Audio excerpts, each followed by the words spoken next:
Omulabi omulungi wa Kingdom TV nkwebaza emirimu gyotusizaako engalo olunaku olwaleero olunaku lwakutaano abayisiraamu abajeekuumiddeko mbakulisaayo mizikiti egy'enjawulo gye mukuŋŋaanidde muge tulina olunaku olwaleero bannayuganda balaze obwennyamivu eri President Museveni olw'ekyo kye bagamba nti yaguliridde obululu bw'omumyuka wa sipiika wa paalamenti. Kino kiddiridde okuwa buli mubaka obukadde 5 obw'ensimbi bwe bakyalako maka g'obwa pulezidenti entebe ku lunaku ng'ebula ennaku 2 zokka okulonda kwa mukubiriza w'olukiiko wa paalamenti okubeerawo. Omusasi waffe katuwe ebisingako ebyo.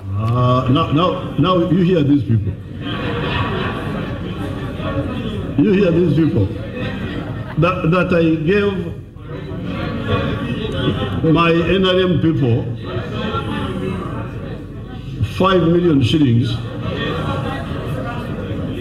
because I must try to rescue my MPs. Echa President Museveni okuvayo nakasanga bwe ababaka ba parliament obukadde 5 kisiikudde emmeme z'abannayuganda we bagambye nti ali mu kwonoona nsimbi z'omuwi wa musolo. Abamu ku bannakampala be tuwogeddeko nabo bategeezezza ng'ekikolwa kya President Museveni we kitali kya bwenkanya ng'era atalumirirwa nsi ye nga munnayuganda. President Museveni yakutte enguzi n'agwira ababaka ba parliament n'abawa obukadde 5 bawoolanya g'oboga ebyenjogera si bituufu.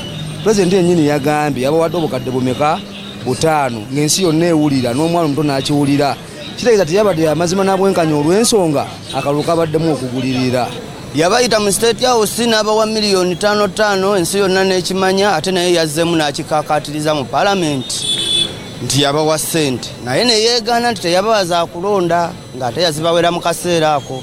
N'olwekyo twakitegedde nti tebijja vaamu mazima era y'enkola ye eya bulijjo ey'oggulirira buli kimu abandi badde bawangula ne batawangula. Abalala balaze obutali bumativu olw'engeri President Museveni gye yenyigidde butereevu mu kulonda kw'abakubiriza ba paalamenti akabonero akalaze nga bwe yabadde alondoola ensimbi ze yawa ababaka. Omusajja atusobedde ffe tetumanyi kye tunaakola buli kimu kyonna akyekubamu akyepaatiikamu najja n'atuula nawalabira eddala nti ssente zange tebazirya ne batakola kye nabalagidde. President Museveni najja n'afuuka polling agent n'akuuma akalulu akakuumira omuntu. Okiraba President omulamba afuuka atya polling agent. Omuntu State House yagirese najja n'akuuma akalulu abakutuwamba. Beemulugunyizza ku kya Jacob Oulanyah okuzzibwa ku bumyuka wa sipiika wa paalamenti kye bagambye nti si kya bwenkanya. Kino bagamba si kyakuleetawo bwenkanya mu kuteesa mu paalamenti. Ebyabadde mu paalamenti byatumazeemu amaanyi.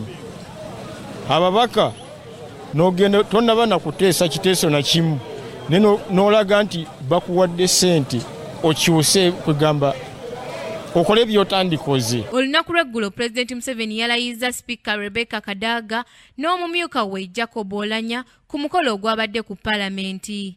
Speaker Rebecca Kadaga yayiseewo nga tavuganyiziddwa ate omumyuka we yavuganyiziddwa omubaka wa Kampala Central Muhammad Nsereko gwe yawangulidde ku bululu 3. Bannayuganda basanyukidde ekya Honorable Rebecca Kadaga okudda ku Speaker Parliament ya Uganda naye bennyamivu olw'engeri President Museveni gye yakuttemu obukadde 5 n'abugabira ababaka ekikola kye bagambye nti si kya bwenkanya era kyakugulirira kifo kya bwa Speaker wa Parliament. Kingdom TV, Samla Hanifa amalindirire.